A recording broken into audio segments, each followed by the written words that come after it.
இவங்க பயன்படுத்தக்கூடிய ரா மெட்டீரியலே ரொம்ப மலிவானது, அதுவே சூழலுக்கு ஆபத்தானது. காற்று மாசின் காரணமாக வருடந்தோறும் ஏறத்தாழ வந்துட்டு 2,00,000 மக்கள் இந்தியாவில் இறந்து போகிறார்கள் அப்படின்னு லான்செட் மேகசின் வந்து ஒரு ஆய்வறிக்கையில் வந்து சொல்கிறாங்க.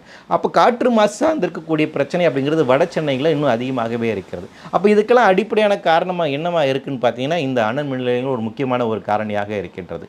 அங்கே அதிகப்படியான ரெட் கேட்டகரிஸ் ரெட் கேட்டகரி இண்டஸ்ட்ரீஸுமே இருக்குது. அது ஒரு முக்கியமான காரணி. கூடுதலாக இந்த அனல் மின் நிலையம் இதுவுமே ஒரு ரெட் கேட்டகரி இண்டஸ்ட்ரி.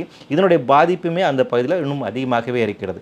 இப்போ நமக்கு என்ன தெரியும், கூடுதலான ஒரு அதிர்ச்சிகரமான விஷயம் என்ன தெரிஞ்சிருக்குன்னா, அதானி நிறுவனங்கள் போல் செய்யப்படுகின்ற இந்த நிறுவனங்களோட ஊழல் இது சார்ந்து இருக்கக்கூடிய பிரச்சனை. அப்போவும் ஒரு மலிவான ரொம்ப மோசமான தரத்தில் இருக்கக்கூடிய நிலக்கரியை தெரிந்தே வாங்கி அதை வந்து பயன்படுத்தியிருக்கிறார்கள். இதில் சில அதிகாரிகளுக்கும் கூட்டு இருக்குது, அரசு சார்ந்து இருக்கக்கூடிய நபர்களுக்கும் இதில் தொடர்பு இருக்குது அப்படிங்கிறதுக்கான தகவலுமே வந்து சொல்கிறாங்க வந்து